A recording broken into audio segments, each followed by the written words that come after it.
Ellipse by parallelogram method. इस video में हम देखेंगे कि पैरेललोग्राम मेथड द्वारा एक एलिप्स कैसे बनाया जाता है। यहाँ ड्रॉ करने के निर्देश दिए गए हैं। An ellipse has conjugate diameters of 120 mm and 80 mm. 75 degrees is the included angle between them.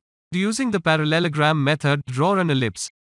यहाँ इस प्रश्न में एलिप्स की मेजर एक्सिस को 120 मिलीमीटर और माइनर एक्सिस को 80 मिलीमीटर दिया गया है। इन एक्सिस के बीच का एंगल 75 डिग्री दिया गया है। हमें पैरेललोग्राम मेथड का उपयोग करके इस एलिप्स को ड्रॉ करना है। पहले हमें दिए गए अनुसार 120 मिलीमीटर और 80 मिलीमीटर के आयाम वाले पैरेललोग्राम को ड्रॉ करने की आवश्यकता है। रूलर लें और लंबाई में 120 मिलीमीटर की एक हॉरिजॉन्टल लाइन खींचें। इसके बाद प्रोट्रैक्टर लें और एक पॉइंट को 75 डिग्री पर मार्क करें।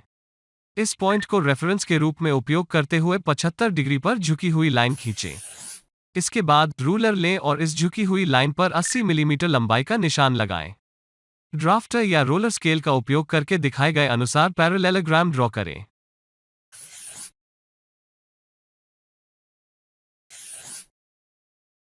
इस पैरेललोग्राम का नामकरण ए, बी, सी और डी करें। इसके बाद हमें इस पैरेललोग्राम को 4 बराबर भागों में बांटना है।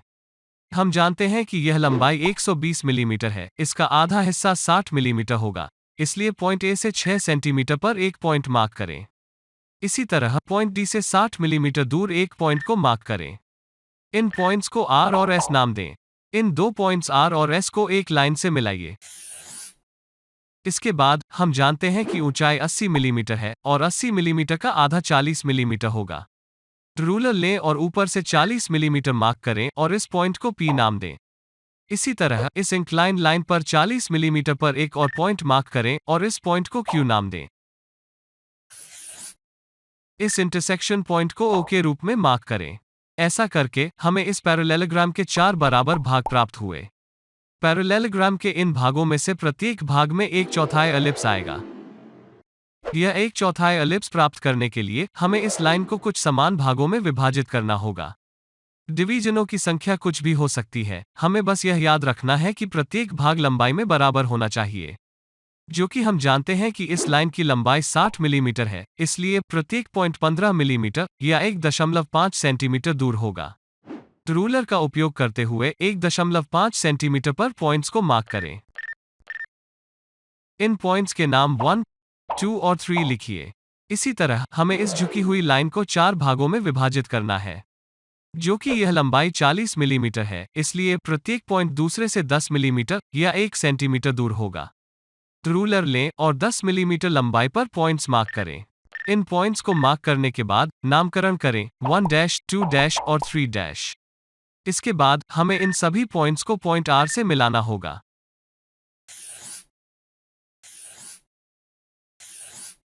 इसके बाद हमें इन पॉइंट से गुजरते हुए पॉइंट S से इन झुकी हुई लाइंस तक लाइंस खींचनी होंगी। रूलर लें, पॉइंट S से इस लाइन 1 R तक पॉइंट 1 से गुजरते हुए एक लाइन खींचें। इस इंटरसेक्शन पॉइंट को R1 के रूप में लेबल करें। इसके बाद पॉइंट S से इस लाइन 2 R तक पॉइंट 2 से गुजरते हुए एक लाइन खींचें। इस इंटरसेक्शन पॉइंट को R2 के रूप में लेबल करें। अंत में पॉइंट S से इस लाइन 3 R तक पॉइंट 3 से गुजरते हुए एक लाइन खींचें। इस इंटरसेक्शन पॉइंट को R3 के रूप में लेबल करें। यदि हम इन points P, R1, R2, R3 और R को मिला दें तो हमें 1/4 एलिप्स प्राप्त होता है। अगला 1/4 एलिप्स प्राप्त करने के लिए हम इसी प्रक्रिया का पालन करेंगे। रूलर लें और इस QC लंबाई को 4 भागों में विभाजित करें। प्रत्येक भाग की लंबाई 1 सेंटीमीटर होगी। इन पॉइंट्स को 1 2 और 3 नाम दें। इसके बाद इस OQ लंबाई को 4 भागों में विभाजित करें। प्रत्येक भाग की लंबाई 1.5 सेंटीमीटर होगी। इन पॉइंट्स को 1, 2 और 3 के रूप में लेबल करें। इसके बाद इन पॉइंट्स को इस पॉइंट R से मिलाइए। रूलर लें, पॉइंट S से इस लाइन 1 R तक पॉइंट 1 से गुजरते हुए एक लाइन खींचें। इस इंटरसेक्शन पॉइंट को R6 के रूप में लेबल करें। इसके बाद पॉइंट S से इस लाइन 2 R तक पॉइंट 2 से गुजरते हुए एक लाइन खींचें। इस इंटरसेक्शन पॉइंट को R5 के रूप में लेबल करें। अंत में पॉइंट एस से इस लाइन 3-R तक पॉइंट 3 से गुजरते हुए एक लाइन खींचें। इस इंटरसेक्शन पॉइंट को R4 के रूप में लेबल करें। यदि हम इन पॉइंट्स R4, R5, R6 और Q को मिला दें, तो हमें एलिप्स का दूसरा 1/4 भाग प्राप्त होता है। इसी तरह शेष 2 क्षेत्रों पर यही तरीके का उपयोग करें। इस लाइन PA को 4 भागों में विभाजित करें और इन पॉइंट्स को 1-, 2- और 3- नाम दें।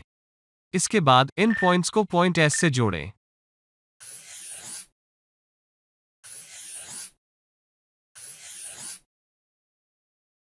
और पॉइंट R से इस लाइन 1-S तक पॉइंट 1 से गुजरते हुए एक लाइन खींचें। इस इंटरसेक्शन पॉइंट को S1 के रूप में लेबल करें।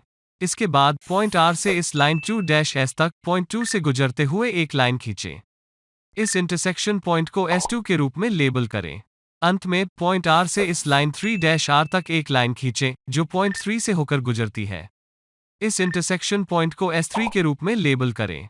यदि हम इन points P, S1, S2, S3 और S को मिला दें, तो हमें एलिप्स का 1/4 भाग प्राप्त होता है। अंत में इस लाइन QB को 4 भागों में विभाजित करें और इन पॉइंट्स को 1-, 2- और 3- नाम दें। इसके बाद इन पॉइंट्स को पॉइंट S से जोड़ें।